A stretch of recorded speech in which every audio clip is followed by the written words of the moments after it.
Hello dear learners, welcome back to my channel. I hope you all are doing well.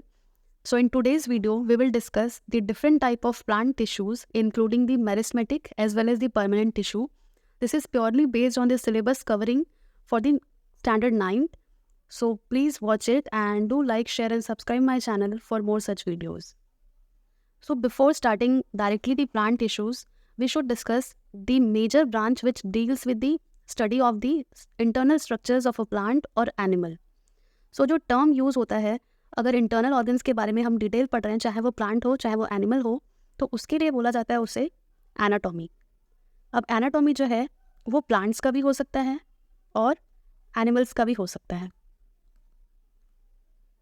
अगर plants का पढ़ते हैं तो ये होता है प्लांट एनाटॉमी और एनिमल्स का पढ़ते हैं तो एनिमल एनाटॉमी. तो एनाटॉमी जो है वो क्या डील करता है? It deals with the structural as well as functional features of an structure lying inside an organism. जैसे सपोज प्लांट है तो प्लांट के रूट में या फिर स्टेम में इनके इंटरनल ऑर्गन्स अगर हम लोग देखते हैं कि इंटरनली क्या प्रेजेंट है, कौन से टिश्यूज़ हैं, कौन से सेल हैं, तो उसे बोला जाता है एनाटॉमी. सो आज की वीडियो में जो हम लोग पढ़ने वाले हैं वो मेनली पढ़ने वाले हैं प्लांट टिश्यू. और जो टिश्यू भी है उसमें दो टाइप के प्लांट टिश्यूज़ होते हैं. सबसे पहले जो होता है वो होता है मेरिस्टेमेटिक और उसके अलावा एक होता है परमानेंट टिश्यू.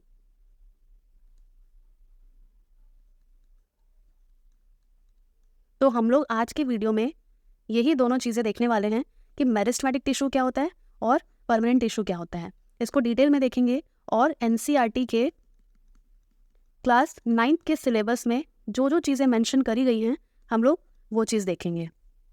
तो सबसे पहले देखते हैं कि टिश्यू क्या होता है. हमको पता है कि अगर हम लोग एक स्ट्रक्चरल ऑर्गेनाइजेशन की बात करें, चाहे वो प्लांट हो या फिर एनिमल हो, तो बेसिक स्ट्रक्चरल फीचर क्या होता है? बेसिक स्ट्रक्चरल फीचर होता है एक सेल. यानी कि एक सेल से लाइफ स्टार्ट होता है. ग्रुप ऑफ सेल्स मिलके क्या बनाती हैं? टिश्यूज़ बनाती हैं.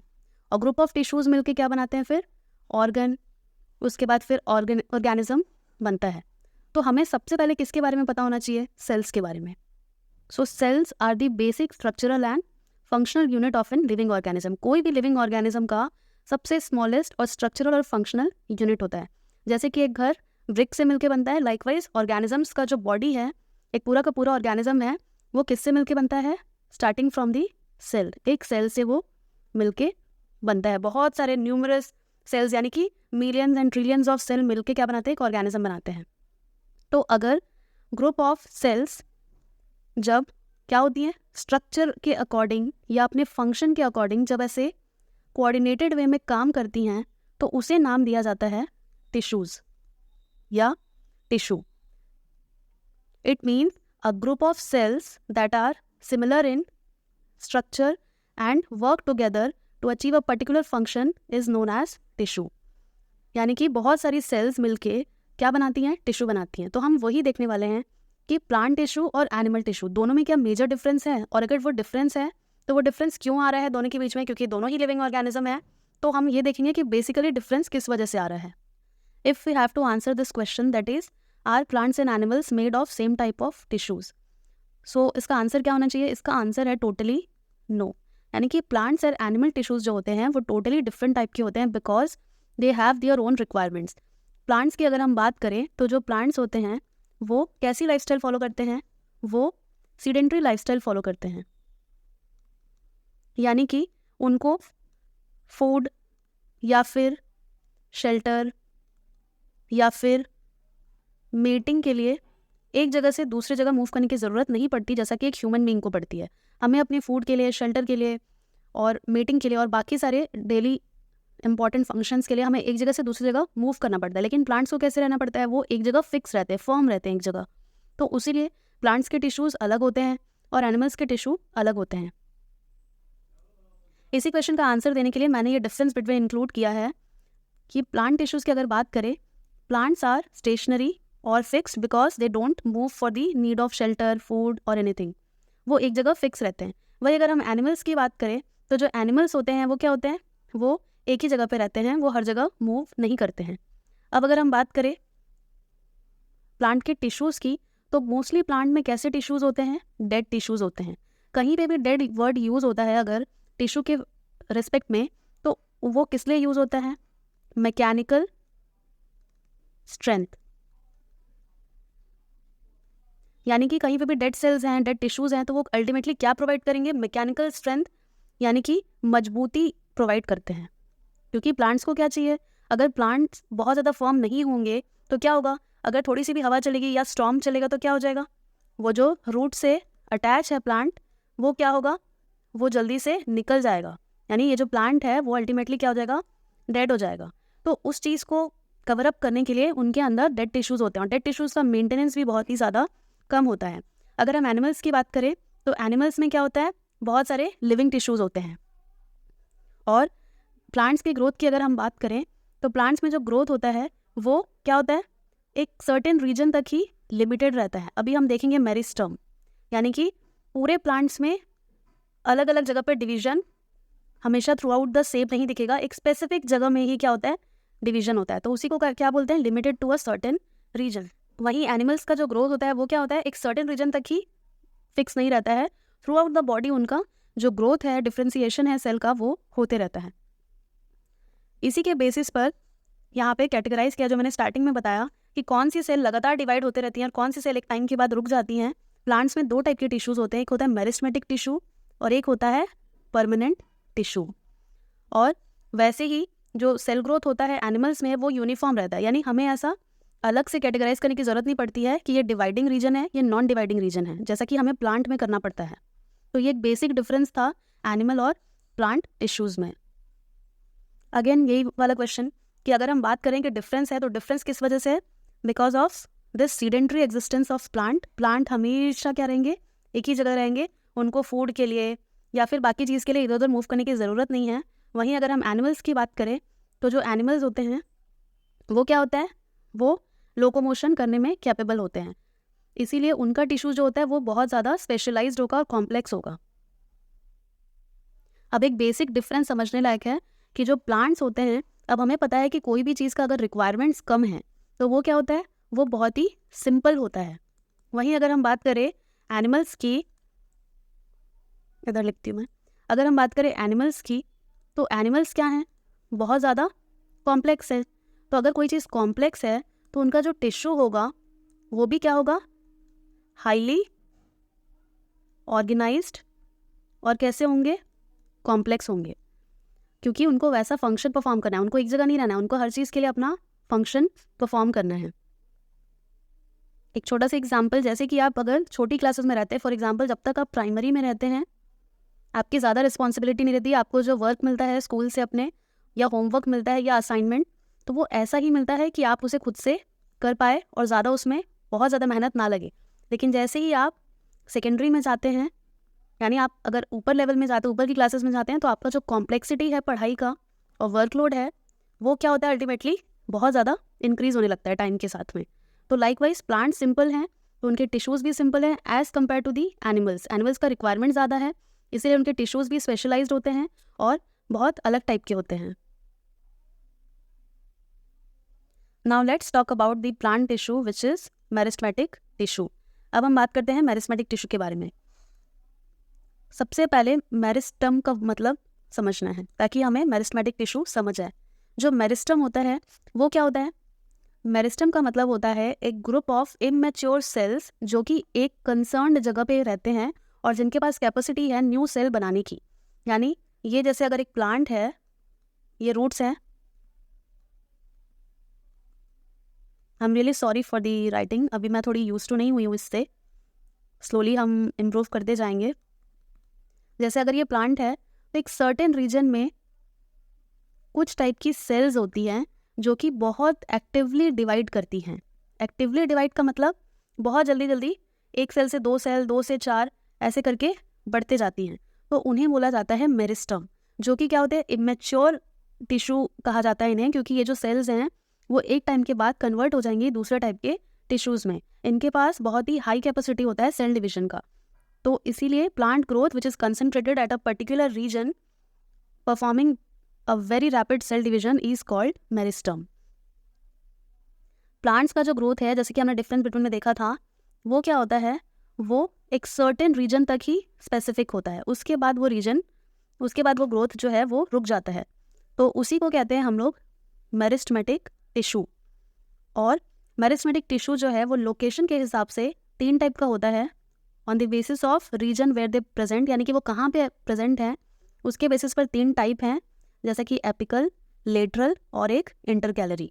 यहाँ डायग्राम में भी दिख रहा है, एपिकल मेरिस्टम, इंटरकैलरी मेरिस्टम और लेटरल मेरिस्टम। ये किसके बेसिस पर है, ये पोजीशन ऑफ मेरिस्टम के बेसिस पर है, यानी कि मेरिस्टम कहाँ पे लोकेटेड है। और एक क्वेश्चन का आंसर यहाँ पे I would like to discuss कि जो मेरिस्टम होता है उसका जो नाम है, या फिर ऐसे बोल सकते हैं कि meristem was coined by C Nageli. Biology में हमेशा कुछ नाम जो है वो बहुत इंपॉर्टेंट होता है, हमेशा एमसीक्यू में पूछा जाता है। तो जहाँ पे भी आप कुछ ऐसा स्पेसिफिक टर्म पढ़ते हैं या टर्मिनोलॉजीज आपको अलग से दिख रही हैं, तो उसके बारे में अगर कुछ साइंटिस्ट का नाम दिया है या रिसर्चर का, तो उसको अपने नोट्स में इंक्लूड किया कीजिए, क्योंकि बायोलॉजी में हमेशा इस पर क्वेश्चन आते हैं।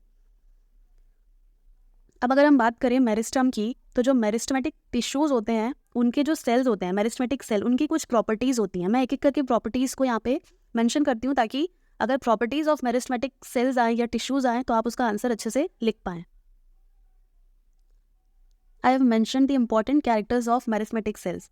तो जो सबसे पहला प्रॉपर्टी है वो ये है कि मेरिस्टेमेटिक सेल्स जो होती हैं वो बहुत ही थिन वॉल्ड होती हैं, यानी कि उनका जो सेल मेम्ब्रेन होता है वो काफ़ी थिन होता है।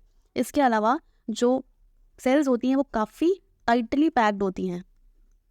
ये सेंटर में न्यूक्लियस और वो जो सेल्स होती हैं वो काफ़ी टाइटली पैक होती हैं, इतनी ज़्यादा टाइटली पैक कि उनके बीच में कोई इंटरसेल्युलर स्पेस नहीं होता है। और इसके अलावा आप एक चीज़ याद रखिएगा कि जो भी सेल्स एक्टिवली डिवाइड हो रही हैं, एक्टिवली डिवाइड मीन्स कि बहुत रैपिडली डिवीजन कर रही हैं, सेल डिवीजन, तो उसके लिए क्या ज़रूरी है, अगर आपको बहुत ज़्यादा काम करना है तो आपको क्या चाहिए, आपको न्यूट्रिशन चाहिए, एनर्जी चाहिए। लाइकवाइज सेल के अंदर भी डेंस साइटोप्लाज्म होना चाहिए, क्योंकि साइटोप्लाज्म क्या प्रोवाइड करता है, उन्हें एक मीडियम प्रोवाइड करता है और नरिशमेंट भी प्रोवाइड करता है, और साथ ही साथ एक्टिवली सेल डिवाइड कर पाए ये इंश्योर करता है। उसके अलावा ब्रेन ऑफ दी सेल, जिसे हम कहते हैं न्यूक्लियस, एक प्रोमिनेंट न्यूक्लियस भी प्रेजेंट होता है हमेशा मेरिस्टेमेटिक सेल में। उसके अलावा जो एक चीज़ ध्यान देनी है वो वेक्यूल्स। अब मेरिस्टेमेटिक सेल में या तो वेक्यूल्स बहुत ही स्मॉल होंगे या तो फिर बिल्कुल होंगे ही नहीं, ये चीज़ बहुत ध्यान देनी है। अगर एमसीक्यू में पूछा जाए कि do meristematic cell possess vacuoles, तो अगर नो ऑप्शन दिया है तो आपको नो चूज़ करना है, और अगर ऑप्शन दिया है कि it is present but they are very small, तो उस पर टिक करना है। वेक्यूल्स जो होते हैं वो काफ़ी छोटे छोटे होते हैं, जो कि क्या होता है, जब सेल मेरिस्टेमेटिक से परमानेंट में कन्वर्ट होता है तो ये सारे वेक्यूल्स फ्यूज होकर एक बड़ा वेक्यूल बना लेते हैं। अगर आपने प्लांट सेल का स्ट्रक्चर पढ़ा होगा तो आपने देखा होगा कि सेल के बीचों बीच एक बड़ा सा वेक्यूल प्रेजेंट होता है। तो ये कुछ बेसिक प्रॉपर्टीज़ थी। इसके अलावा जो एंडोप्लाज्मिक रेटिकुलम और माइटोकॉन्ड्रिया रहता है वो पूरी तरह से डेवलप नहीं रहता है, और इसके अलावा जो सेल्स होती हैं वो मेटाबॉलिकली बहुत ही ज़्यादा एक्टिव होती हैं। Now let's talk about the apical meristem, lateral meristem and intercalary meristem. So जो एपिकल मेरिस्टम होता है वो कहाँ पे होता है, growing tips of stems and roots, यानी कि अगर मैंने ऐसा जो बनाया था प्लांट्स, उसके या तो रूट टिप पे होगा या फिर शूट टिप पे होगा। एक मिनट, कलर चेंज करके मैं दिखाती हूँ।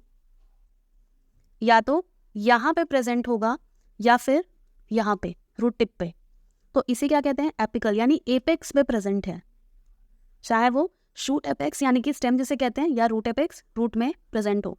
अब ये जो होता है वो किसके लिए रिस्पॉन्सिबल होता है, ये लेंथ को इंक्रीज करता है, स्टेम और रूट के लेंथ को इंक्रीज करने के लिए रिस्पॉन्सिबल होता है एपिकल मेरिस्टम। लाइकवाइज जो लेटरल मेरिस्टम होता है वो कहाँ प्रेजेंट होता है, लेटरल साइड में प्रेजेंट होता है। लेटरल साइड में प्रेजेंट होगा मतलब इधर, लेटरली यानी कि इधर, और इसका फंक्शन क्या होता है, ये विड्थ बढ़ाता है प्लांट का, यानी कि प्लांट्स को ऐसे ग्रो करवाएगा। अगर प्लांट्स इतने हैं तो इतने से इतना, यानी क्या बढ़ा, विड्थ बढ़ा। और ये इसीलिए कहा जाता है कि lateral meristem is responsible for the thickness of the stem as well as root. उसके अलावा जो इंटरकैलरी मेरिस्टम होता है वो कहाँ पे प्रेजेंट होता है, उसका अक्यूरेंस क्या है, at the base of the leaves और इंटरनोड्स, यानी कि दो नोड्स के बीच में जो जगह रहती है जिसे इंटरनोड कहते हैं, वहाँ पे ये प्रेजेंट होता है। और रिस्पॉन्सिबल किस लिए होता है, it is responsible for the longitudinal growth of the plant. अब ये जो तीनों चीज़ें हैं, एपिकल मेरिस्टम, लेटरल मेरिस्टम और इंटरकैलरी मेरिस्टम, इनमें कुछ कॉमन प्रॉपर्टीज़ हैं जो कि मैंने ऑलरेडी मेंशन कर दिया है कि सेल का जो टिश्यू है वो बहुत ही एक्टिव होगा, डेंस साइटोप्लाज्म होगा, वेक्यूल्स नहीं होंगे, या तो होंगे तो छोटे होंगे। अब बात आती है कि अगर हम प्लांट टिश्यूज़ के बारे में पढ़ रहे हैं तो जो मेरिस्टेमेटिक टिश्यू होता है वो मेरिस्टेमेटिक टिश्यू क्या कॉन्स्टेंटली डिवाइड ही होते रहता है?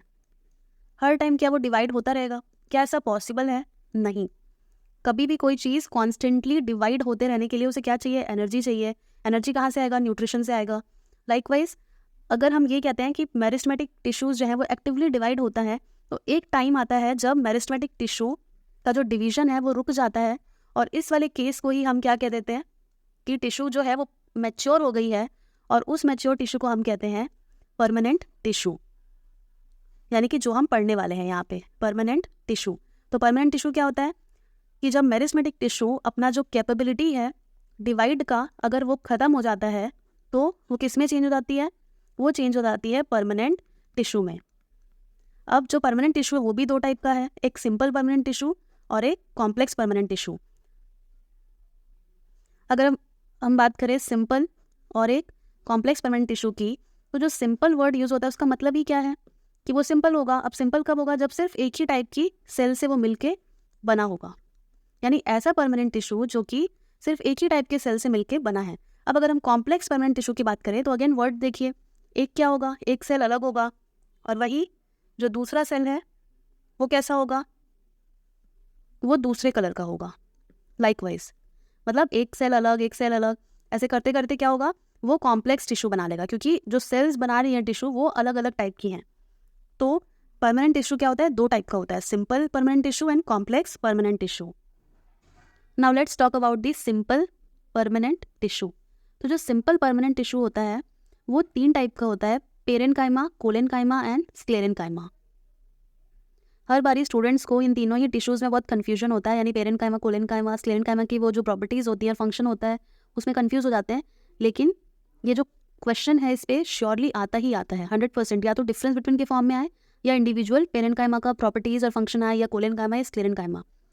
तो इसके बारे में भी पता होना चाहिए, और ये बहुत ही सिंपल, अगर आप कंपैरेटिव पढ़ेंगे तो आपको चीज़ें याद होंगी। बायोलॉजी में हमेशा एक जो टिप है उसे याद रखिए कि कभी भी कोई सिमिलर चीज़ आपको दिख रही है, सिमिलर मीन्स की प्रॉपर्टीज सेम है, बस वेरिएशन है थोड़ी थोड़ी प्रॉपर्टीज़ को लेके, तो हमेशा उसको डिफरेंस बिटवीन के फॉर्म में पढ़िए, आपको वो लंबे टाइम तक याद होगा। अगर आप अकेले अकेले पढ़ेंगे, जैसे पेरेनकाइमा पढ़ लिया अलग से, फिर कोलेनकाइमा, तो कन्फ्यूजन होगा। तो आप उसको ऐसे ही डिफरेंस बिटवीन के फॉर्म में लिखिए और देखिए कि कहाँ पर डिफरेंस है, फिर वो डिफरेंस को मेमोराइज कीजिए।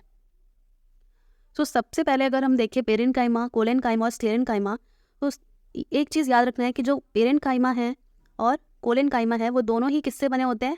लिविंग सेल से बने होते हैं, यानी ये टिश्यूज़ में लिविंग सेल्स होते हैं।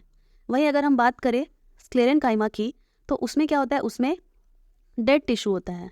अब डेड टिश्यू किस लिए होगा? मैंने शुरू में ही बताया था, मैकेनिकल स्ट्रेंथ के लिए। तो सबसे पहला डिफरेंस बिटवीन ये होता है। इजी डिफरेंसेस को पकड़ के याद रखिए। नेक्स्ट जो डिफरेंस है वो याद रखिए इंटरसेल्यूलर स्पेस का। जो इंटरसेल्यूलर स्पेस है वो क्या होता है? वो पेरेनकाइमा में बहुत ही ज़्यादा होता है, सेल्स बहुत दूर दूर तक पैक होती हैं ऐसे। तो ये जो गैप बचा उसे क्या बोलते हैं? Intercellular space. जैसे ये एक सेल है, ये एक सेल है, उसके बाद यहाँ एक सेल आ गया, यहाँ एक सेल आ गया, तो ये जो गैप बचता है सेल्स के बीचों बीच उसे कहते हैं इंटरसेल्यूलर स्पेस, जो कि बहुत ज़्यादा होता है किसमें? पेरेनकाइमा में। बहुत थोड़ा सा होता है कोलेनकाइमा में, और बिल्कुल भी नहीं होता है स्क्लेरेनकाइमा में। तो ये अगेन दूसरा डिफरेंस। अब अगर मैं बात करूं पेरेनकाइमा की थोड़े से स्पेशलाइज्ड मॉडिफिकेशन की, तो ऐसे पेरेनकाइमा टिश्यू जिनमें क्लोरोप्लास्ट होता है, इट मीन्स कि ऐसा पेरेनकाइमा जिसमें क्या प्रेजेंट है? क्लोरोप्लास्ट। और क्लोरोप्लास्ट में क्या रहता है? फोटोसिंथेसिस के लिए क्लोरोफिल रहता है, ग्रीन पिगमेंट। तो ऐसे पेरेनकाइमा को क्या बोलेंगे? ऐसे पेरेनकाइमा को बोलेंगे क्लोरेनकाइमा। तो ये किसका टाइप है? ये टाइप है पेरेनकाइमा की ही, लेकिन पेरेनकाइमा टिश्यू जब क्लोरोप्लास्ट होता है उसमें, तब उसे क्या बोलते हैं? क्लोरेनकाइमा बोलते हैं, यानी कि इसका फंक्शन क्या होगा? फोटोसिंथेसिस।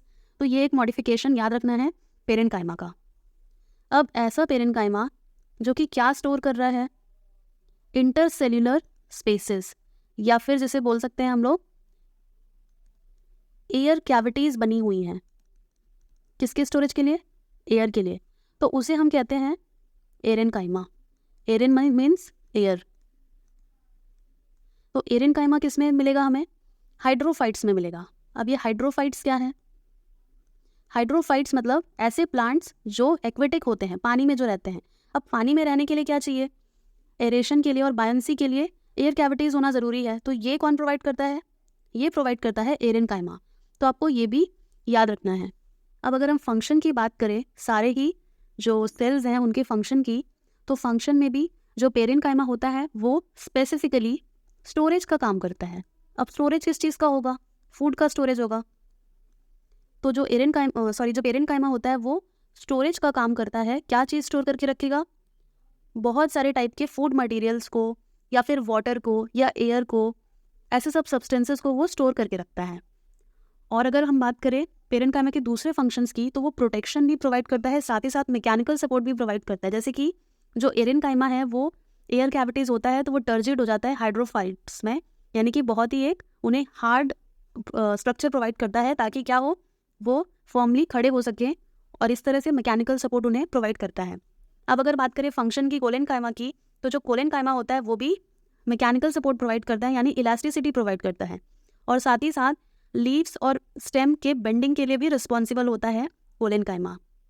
अब अगर क्वेश्चन आए फ्लेक्सिबिलिटी पे, यानी कौन सा ऐसा टिश्यू है जो फ्लेक्सिबिलिटी या फिर बेंडिंग प्रोवाइड करता है, तो उसका आंसर क्या होगा? कोलेनकाइमा। वहीं अगर स्क्लेरेनकाइमा की बात करें तो स्क्लेरेनकाइमा में एक चीज़ याद रखना है, मैकेनिकल सपोर्ट।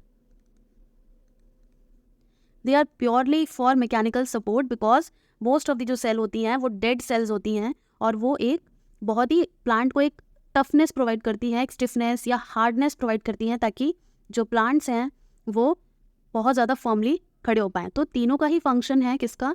मैकेनिकल सपोर्ट का। लेकिन अगर हम लोग ऐसे बात करें इंटेंसिटी वाइज कि किसका ज़्यादा सपोर्ट रहता है, वो होता है स्क्लेरेनकाइमा।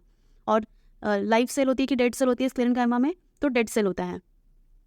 इसके अलावा जो कोलेनकाइमा की जो सेल होती हैं वो कैसी होती हैं? वो कॉर्नर से थिक होती हैं। जैसे यहाँ पे देखने को मिल रहा है, ये क्या है? ये पेरेनकाइमा है। पेरेनकाइमा में क्या दिख रहा है आपको? यहाँ पे स्पेसेस दिख रहे हैं, और हमने पढ़ा था कि intercellular spaces are very high in parenchyma. लेकिन वहीं कोलेनकाइमा में बात करें तो बहुत ही थोड़ा सा होता है, बहुत ही कम। स्क्लेरेनकाइमा में क्या होता है? बिल्कुल भी नहीं होता है। और यहाँ पे दिख रहा है, यहाँ पे वॉल्स की थिकनिंग हो रही है, यानी कि कोलेनकाइमा जो रहता है वो वॉल्स में जो स्ट्रक्चर उसका होता है वो थिक होने लगता है। कोलेनकाइमा सेल्स जो होती हैं वो समवॉट एलोंगेटेड स्ट्रक्चर की होती हैं, और कैसे होती है यहाँ पे देख के पता चल रहा है, पॉलीगोनल दिख रही हैं, और जो सेल्स होती हैं वो एक दूसरे के पास पास है, यानी इंटरलॉकिंग हो रहा है दोनों सबके बीच में, सारी सेल्स के बीच में। तो ऐसा कुछ अपीयरेंस रहता है किसका? कोलेनकाइमा का। और अगर हम स्क्लेरेनकाइमा की बात करें तो जो सेल्स होती हैं हाई लिग्निन कंटेंट होता है उसमें, और लिग्निन कंटेंट होने की वजह से वो क्या प्रोवाइड करती हैं? वो मैकेनिकल स्ट्रेंथ प्रोवाइड करती हैं। Now let's talk about the plant tissue that is made up of more than one type of cells which is known as the complex permanent tissue. यानी इस टिश्यू में क्या होगा? एक से ज़्यादा टाइप की सेल्स होंगी, और तब जाके वो टिश्यू बनेगा।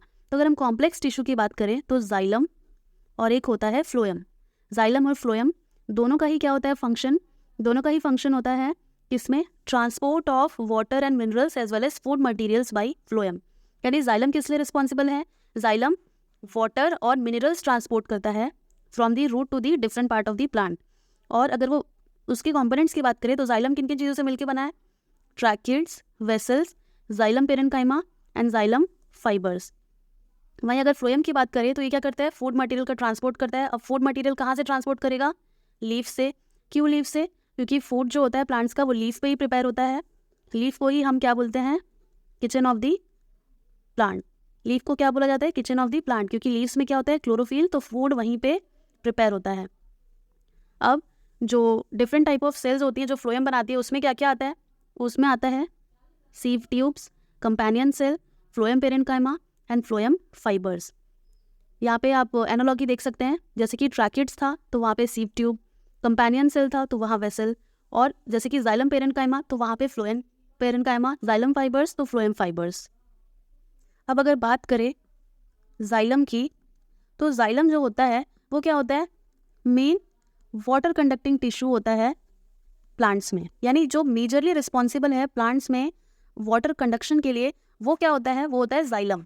अब जाइलम जो होता है उसमें बहुत ही अलग अलग टाइप के टिश्यूज़ होते हैं, यानी xylem is a heterogeneous complex tissue जिसमें बहुत ही अलग अलग वेराइटी के सेल्स होते हैं। जैसे जाइलम जो होता है वो किस किन चीज़ों से मिलकर बनता है, tracheary elements, tracheids, trachea fibre and parenchyma, जैसे कि अभी मैंने मेंशन किया था।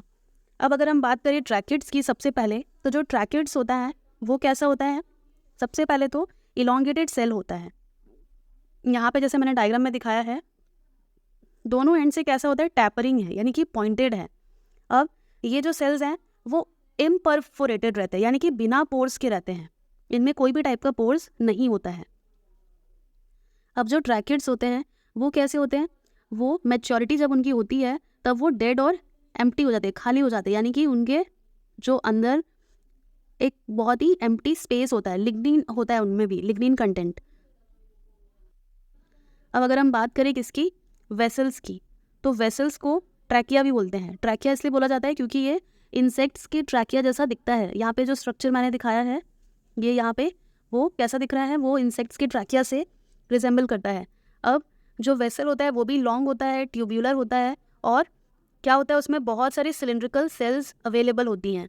और जो वेसल होता है मेनली क्या होता है, उसमें बीच में बड़ा सा कैविटी होता है और हल्का सा थिक वॉल रहता है, बहुत ज़्यादा भी नहीं, मॉडरेटली क्या रहता है उसका जो कवरिंग है, यानी जो क्या बोलना चाहिए, वॉल है, उसकी वॉल्स थिक होती हैं। उसके अलावा जो जाइलम फाइबर और जाइलम पेरेनकाइमा है वो भी इंपॉर्टेंट पार्ट है। जाइलम के जो फाइबर्स एसोसिएटेड होते हैं जाइलम के साथ उसे बोलते हैं जाइलम फाइबर, और जो पेरेनकाइमा एसोसिएटेड होता है जाइलम से वो होता है जाइलम पेरेनकाइमा, या जैसे वुड पेरेनकाइमा भी कहते हैं, और जो कि लिविंग होता है, लिविंग सेल होता है जाइलम टिश्यू में। और इनका फंक्शन क्या होता है, पेरेनकाइमा है तो ये फूड मटेरियल को स्टोर करते हैं, और जो फाइबर हैं उनका फंक्शन क्या होता है, वो मैकेनिकल स्ट्रेंथ प्रोवाइड करते हैं। यानी कि जो ट्रैकिड्स हैं, वेसल हैं, जाइलम पेरेनकाइमा, जाइलम फाइबर, इस पर भी क्वेश्चन आता है, डायग्राम्स पे भी क्वेश्चन आते हैं। अब बात करते हैं थोड़ा सा हम फ्लोएम के बारे में। तो फ्लोएम क्या होता है, phloem is the food conducting tissue of the vascular plant. अब ये भी बहुत सारे अलग अलग एलिमेंट से मिलकर बना है। सीव एलिमेंट, सीव सेल्स क्या होती हैं, ये कंडक्टिंग एलिमेंट होता है फ्लोएम का, और इसका फंक्शन क्या होता है सीव सेल का। अब अगर हम लोग बात करें सीव सेल की, तो जो सीव सेल होते हैं जैसे कि स्ट्रक्चर में दिख रहा है, इलोंगेटेड होते हैं और टैपरिंग एंड होता है, यानी कि बहुत ही पॉइंटेड एंड होते हैं इनके। और साथ ही साथ जो मैच्योर सीव सेल्स होते हैं वो विदाउट न्यूक्लियस होते हैं, और ये जो होते हैं वो एनालोगस होते हैं किससे, जो जाइलम में ट्रैकिड्स अवेलेबल थे उसके एनालोगस होते हैं। और जो सीव सेल होते हैं उनका मेनली फंक्शन क्या होता है, अगर बात करें सीव सेल किस लिए होते हैं फ्लोएम में, जैसे कि नाम से पता चल रहा है सीव, सीव यानी क्या होता है, छन्नी होती है। तो जो सीव सेल्स होते हैं वो परफोरेटेड होते हैं, यानी कि जो सीव प्लेट होता है उनके अंदर में उसमें बहुत सारे पोर्स बने होते हैं। और जैसे कि मैंने पहले बताया, सीव ट्यूब जो होता है उसमें जो सेल्स होती हैं उसमें न्यूक्लियस नहीं होता है। मैच्योर सीव सेल की बात करें अगर हम, और उनका फंक्शन किस में होता है, they are the conducting material which transfer the या फिर ट्रांसपोर्ट दी फूड, मेनली ये फूड के ट्रांसपोर्ट के लिए होता है प्लांट्स में। नेक्स्ट आता है कंपेनियन सेल। जो कंपेनियन सेल आप देख रहे हैं स्ट्रक्चर में सीव एलिमेंट के, वो क्या होता है, एक specialise type of parenchyma cell ही होता है जो कि फ्लोएम टिश्यू में हमें देखने को मिलता है। और कंपेनियन सेल और सीव सेल जो हैं वो हमेशा एक ही सेल से डिवीजन होके बनते हैं, यानी कंपेनियन सेल और सीव सेल जो है, सीव ट्यूब सेल, वो एक ही सेल से मिलके बने हैं। और जो कंपेनियन सेल है वो कैसे होते हैं, नैरो होते हैं, लंबे होते हैं और थिन वॉल्ड होते हैं। और इनके अंदर जो होता है वो न्यूक्लियस भी होता है, माइटोकॉन्ड्रिया भी होता है, सेल ऑर्गेनील जो बोलते हैं, एंडोप्लाज्मिक रेटिकुलम, प्लास्टिड, राइबोसोम, ये सारी चीज़ें होती हैं। अब फंक्शन की बात करें इसकी, तो कंपेनियन सेल और सीव ट्यूब सेल मिल के फूड मटेरियल ट्रांसपोर्ट करते हैं। अगेन फ्लोएम में भी और हमारे जाइलम में भी फाइबर्स थे और पेरेनकाइमा थे, तो रिस्पेक्टिवली नाम दे दिया गया है, xylem fibres, xylem parenchyma, likewise phloem fibres, phloem parenchyma. So आज का जो वीडियो था उसमें मैंने पूरा बेसिक्स कवर किया था। अगर आपको इनमें से कुछ भी समझ नहीं आया होगा, किसी भी टाइप का डाउट होगा, तो आप मुझे कमेंट्स में लिख सकते हैं। इसके अलावा अगर आपको थोड़ा सा भी वीडियो अच्छा लगा हो, so do like, share and subscribe. Keep learning and thanks for watching.